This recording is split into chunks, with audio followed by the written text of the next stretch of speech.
So do you know what's rather easy to do?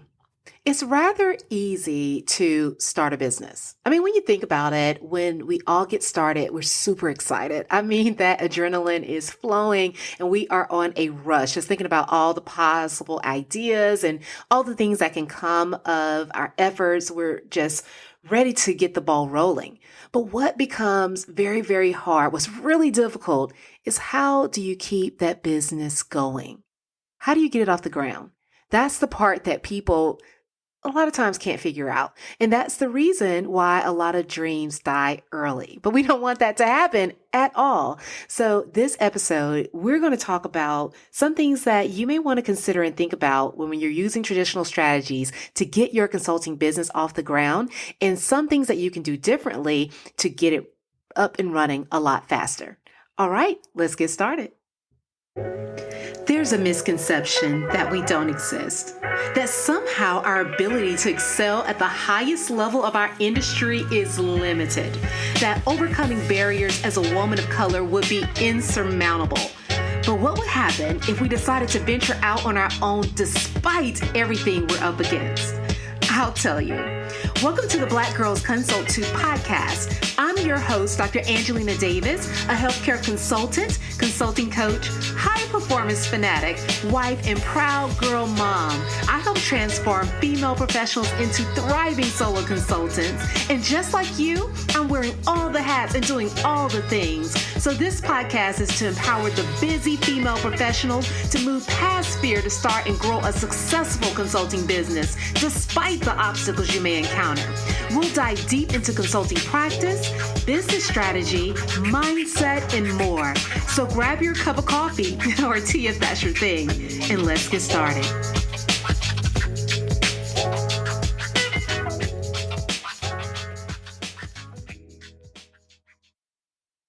Hello, hello, hello. Welcome to another episode of the Black Girls Consult 2 podcast. If you have never joined here before, my name is Dr. Angelina Davis, and I will be your host for this episode.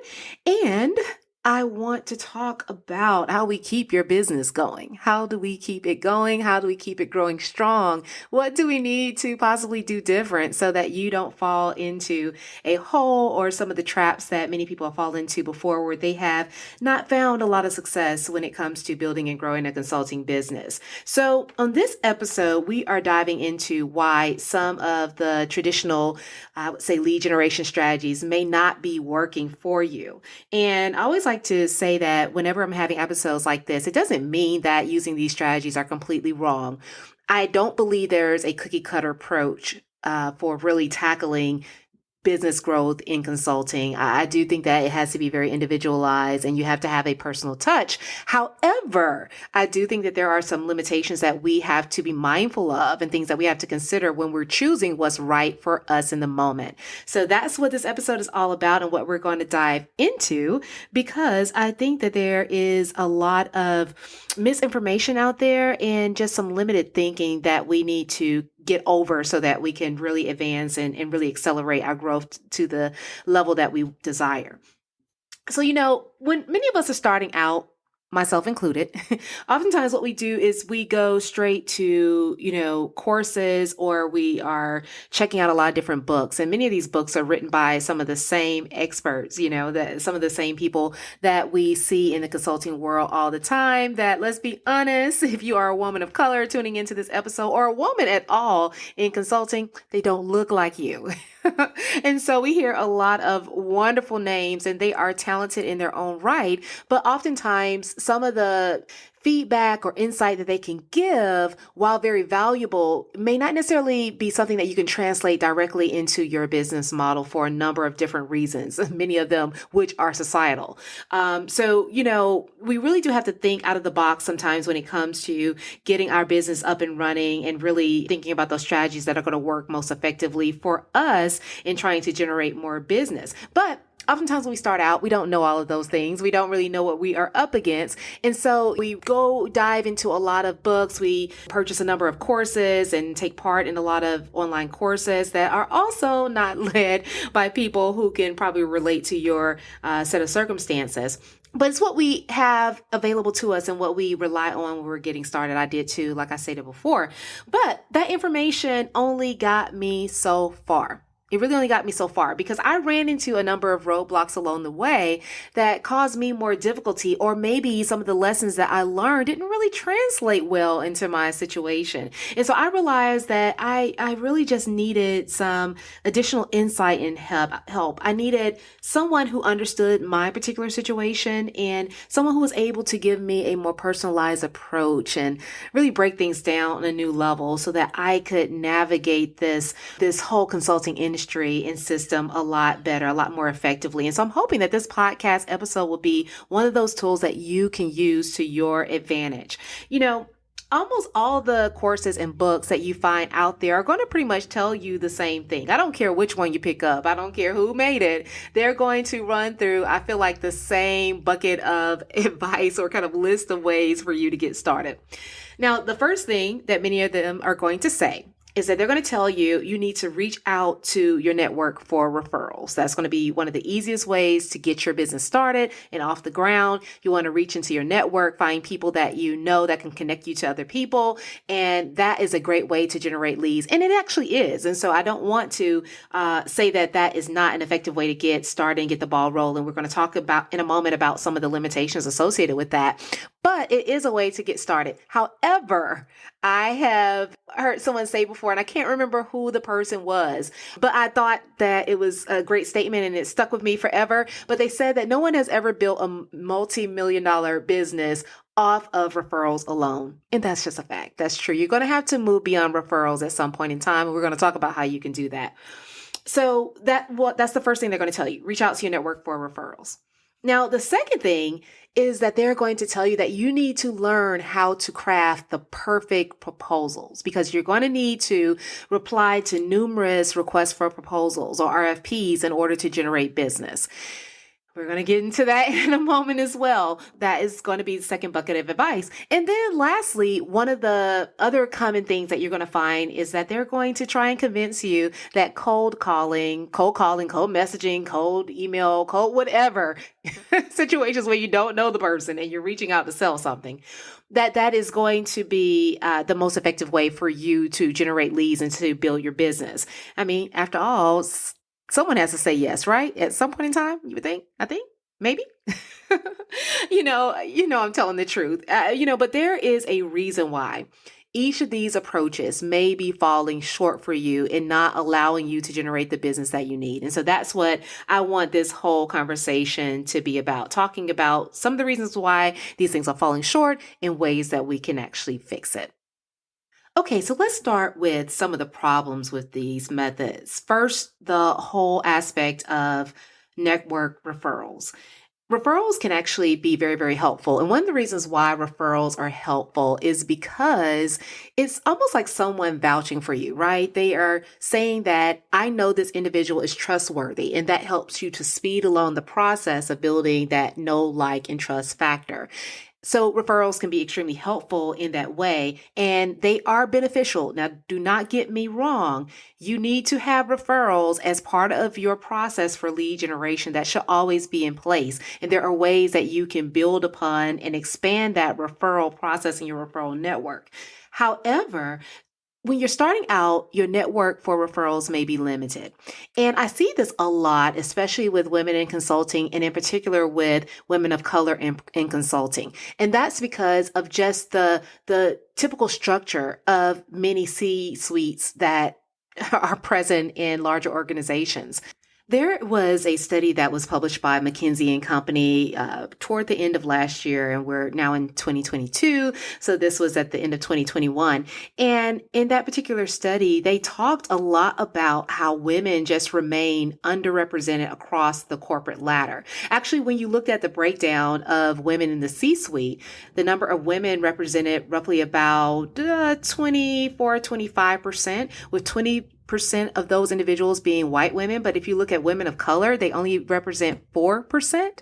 And so when you think about people that we have oftentimes a very diverse friend circle and network. However, when you are a woman of color in particular, but a woman in general, you do not have the same level of access typically to individuals that you may be close to in the C-suite just because of that hiring dynamic that's there. And so that presents a limitation for you somewhat that you have to overcome. Now, you definitely can do that, but when you're starting out, this can be a challenge. And you have to also consider the fact that oftentimes your network may not necessarily be in the area that you are working in currently when it comes to building your consulting business, because maybe you've moved into an area that is different from where you worked previously. And although there are ways to navigate your network and kind of find contacts that may also be in the field or arena that you're practicing in currently, that takes time. It takes time to do that. And so sometimes you may not have as robust of a network that you can pull on. And that can be a limitation for some people. And we don't want that to be a limitation for you starting out, especially if you have hopes of building to 6 or 7 figures and beyond one day. Now, the second strategy that is often talked about is responding to requests for proposals. Now, it sounds very easy to do, right? Put yourself out there, put together a wonderful response and a wonderful proposal and submit it, and you will win business. You just have to find the right one. There is some truth to that. But the one thing that people don't often share and talk about is the relationship building that goes into the RFP process. And what you'll find is that a number of RFPs are already won and slated before you even throw your name in a hat. And when you're starting out, it is very difficult for you to jump right into consulting and win a very lucrative RFP. There are a number of issues with that. That's another episode we'll have to do very soon. But I want you to know that you don't have to rely on that process. Now, I'm not saying don't submit RFPs if that's what you desire to do. You can still do that. But just know that it may be a longer process than you anticipate. And you're going to have to do some lead work and build some of those relationships so that you can really position yourself more effectively to win the contracts that you want to win. And let's be honest. We talk about cold calling as an option. It definitely is. But if you're like me and you're listening to this podcast, you probably think that cold calling is uncomfortable. I definitely find it to be uncomfortable. I don't like to receive it. I don't like when people are coming and asking me for business right off without me knowing them and knowing anything about their business, assuming that I have that need in my business or in my life at that present moment. And so I just know for a fact that they are less effective. Do they work? Can they generate leads? Yes, they can. However, is it going to typically generate a lot of high quality leads that are meant for your business? Is it going to build a pipeline that is filled with people eagerly awaiting to work with you? More than likely not. More than likely not. And for that reason, I'm not an advocate of it. That is one method or strategy that I do not advocate for. The other two, RFPs and referrals, yes. But when it comes to cold calling, I'm not saying that you should not do it. You have to do what's best for your business, but I am not an advocate of it because I just think that there's so many better ways that you can spend your time building and growing your business. And so that's what we are going to talk about. Those things that are going to help you build more swiftly and more effectively. And I don't want to think about those things that I find to be less effective, and that is one of them. So you know that business growth and financial stability require one thing, and that's clients. So that means gaining more clients has to be top priority in your business if you want to survive without being in a constant feast and famine mode. That's just not sexy. So those other successful consultants you see on LinkedIn or Instagram making it look so easy, it's like they have some secret sauce or luck for endless clients or referrals. But honestly, all thriving practices are built on solid processes, showing up authentically in your marketing and positioning your expertise effectively. In other words, there's a consulting code that you can learn, plug into your business, and then modify so it leads you toward your ideal business and your ideal lifestyle. So if you want to know more and have the secret to crack this code, just visit my description and download the free foolproof checklist to grow your consulting business to 6 figures and beyond. Because when you crack the code, you'll be able to generate leads and increase profits with more ease.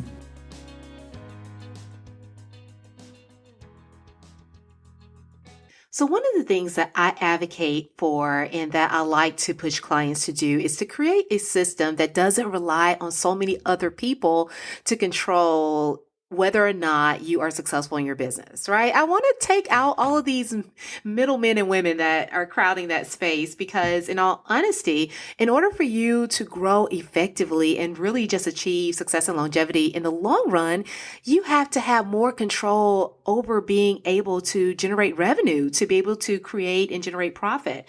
So in order to do that, we really do have to create systems that don't rely so heavily on whether or not other individuals are willing to help us or willing to, give us that approval or that okay. We want to create a system where we can attract those highly qualified individuals and businesses that eagerly want to work with you so that you can really build a business that lasts over time. And they're going to be attracted to you because they see the value in what you actually offer. I mean, that really is the key. You need what I like to call a high value attraction strategy. This is a way for you to really create your own unique process and strategy for attracting highly aligned clients for the services that you offer. And so it takes a number of things to make this work, right? You just can't say that you're going to build a pipeline or create a pipeline or build a funnel that is going to draw these people in. You have to know exactly who you're trying to attract. You have to have something to offer that they're going to want and need, and you have to have a system in place that works, something that actually works to take them from the point of really being attracted to you, to getting to know you, to then signing on the dotted line. You need to walk them through that entire process and that entire aspect of the buyer's journey. And in order for you to do that, one of the first things that you have to start off with is having a clear and magnetic core offer. I talk about this often, but it is so important because it's like the candy that you dangle in front of a baby, right? Or it's really that thing that is the light that someone can see from afar that they just want, they're trying to get to, because that is what's going to solve their problem. You have to have that. That is key for the success of your consulting business in the long run. And so, a lot of the work that I do with clients, it centers around creating this core offer that stands out in the consulting space, right? Which is different from just creating an offer that you want to put out into the market for other purposes, because you are relying on your expertise in a given area to elevate the value of the offer that you provide, of the services that you provide. And so that has to be something that's very niche, very specific, very well crafted, so that it can highlight and showcase your expertise, showcase your strengths and the ability that you have to really be innovative and to drive change. By doing that, you are going to have something that others are going to see as being highly valuable, because you're not just giving them information that comes out of the internet, right? It's not going to be something they can easily Google. What you're giving them is insight, direction, advice that's based upon not just the knowledge that you have, but also the interpretation of that knowledge based upon your lived experience that then provides them a unique perspective that helps them to grow and elevate their practice. It's what I hope that I'm doing for you right now. That's what we have to sell. That's what we have to actually put out into the world that is going to attract the clients that we want to serve. And that's going to do that in a magnetic way so that you don't have to put in all this extra effort trying to dig and scrape for clients and convince them that they need what you have to offer. So that's the first step, is that we have to have that magnetic offer in place. Now, the next piece of this puzzle is going to sound a little bit cliche, but you do need a personal brand, an expert brand. And that is going to be key for you, being able to resonate with other individuals, connect with them, and then begin to humanize your very high level expertise that you have. Because people are not going to be attracted to all of the jargon that we typically use, all the things that are most common in our industry. Although they may understand it and even appreciate it, it's really not what's going to draw them in and make them feel like they have to really work with you as the individual. That's not what's resonating. What's resonating is your expert brand, is your personal brand, because that's the element that helps them to feel as if they are like you, that they can achieve things that are similar to what you have achieved, things that they can actually aspire to and see and play already. Those are some things that become unique selling points for you.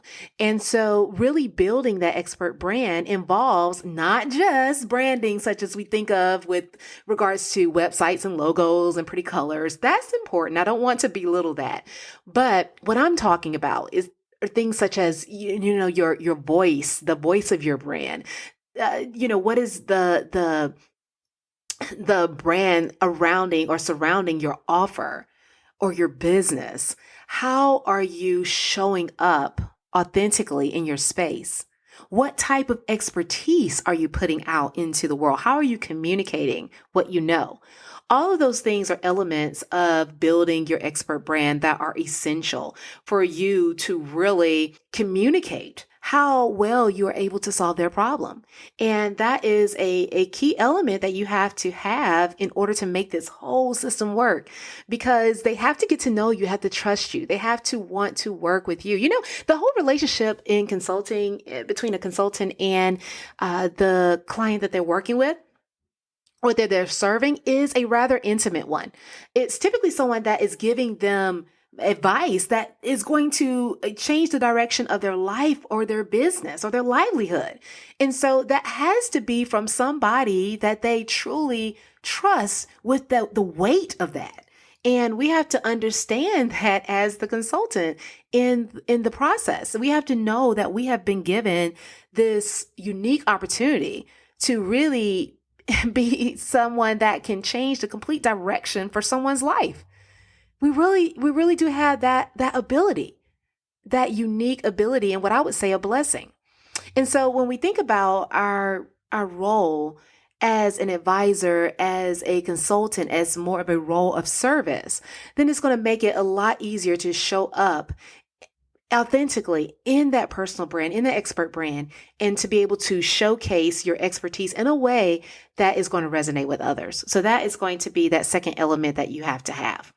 So now, once you have that magnetic core offer in place, once you have really built up your expert or personal brand, then the next thing you need is a system, right? You need a focused way of drawing in the ideal clients that you want to work with, and a way to move them through the whole buyer's journey so that you can get them to the table to sign on with you. And that's where you want to tap into what works best for you, your personality, and your lifestyle. So this is where things get to be a little bit more creative. And what I like to help people do is to create a high value attraction strategy. And this is a way for you to create a system where you are attracting clients that are aligned with your service offer. And you're doing that through the very specific content that you are putting out with regards to your thought leadership, other, social selling and things of that nature, so that you're able to attract those individuals that are looking for the services that you offer. And this works very, very well in the business to consumer as well as the business to business space. The key is that you have to know your industry. You have to know your market very, very well. But when you're able to tap into their thought process in terms of what they're looking for, what their needs are currently in the moment, and what they want and desire as an overall goal, as well as a solution to their problem, it's going to be much easier for you to create the type of content that is going to draw them in, that's going to showcase your expertise and give them an opportunity to really experience that firsthand, and then become believers in the fact that you are the expert for them, and become believers more swiftly. There are certain elements that you can do along the way that allows them to really find out more about you as a consultant, as a person, and then opportunities for you to create these connections so that you're able to better serve them and give them some level of experience of your expertise in action. When you're able to do that, then you will have an easier time closing that sale, because what they'll find is that they are able to generate some quick wins, or they're able to just experience what it would be like to work with you and fall in love with that aspect. That will help you to sell services more swiftly than cold calling anybody any day. It just will. So I want you to think about this whole concept of creating a system and a structure for you to really generate the business that you want, because I want you to take the middleman or the middle person out of the process and create something that you have more control over, so that you can control your success and your longevity in this industry.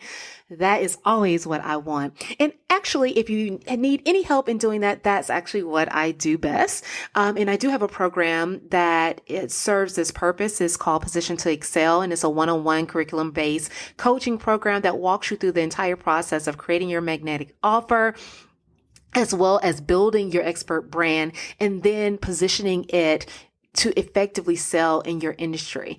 So if you're interested in that, then definitely visit excelatconsulting.com/work with me to find out more information. Also, I'm going to include that link in the description as well. But there are ways that you can really make this process more simple. You don't have to stress out about gaining the leads and the clients that you need to get off of this feast and famine mode and this roller coaster ride, right? But until next time, I want you to think about these things and figure out how you can simplify your client attraction strategy. Until next time, take care. Thank you for tuning in to the Black Girls Consult 2 podcast. If you enjoyed today's episode, be sure to leave your review on Apple Podcasts, subscribe, and share it with a friend. We're on a mission to increase the success and longevity of women in consulting, and you can help us do that. Also, I'd love to hear from you, so let's connect at Dr. Angelina Davis on Instagram or LinkedIn. And don't forget to visit excelatconsulting.com for more information to support your consulting journey. Until next time, take care.